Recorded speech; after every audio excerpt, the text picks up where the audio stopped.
Jama'a maza da mata, yara da manya, ma'abota kallon fina-finan kamfanin Yusuf Zamani Records, ina yi wa kowa da kowa barka da wannan lokaci. Sunana Yusuf Umar, wanda ku fi sani da Yusuf Zamani, mafassari kuma jarumi a masana'antar Kannywood.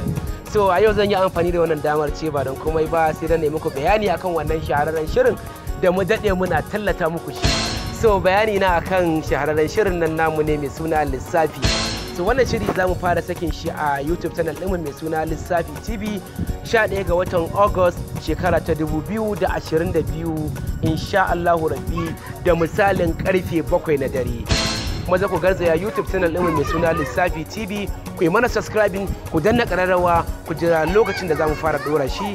Muna matuƙar godiya,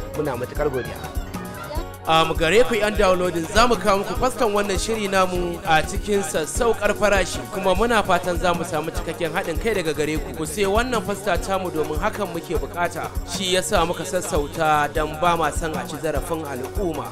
Don Allah ku ba mu haɗin kai, don ba ma son mu samu matsala da ku, don ku namu ne mu ma naku ne. Daga Yusuf Zamani Record, madubin al'umma.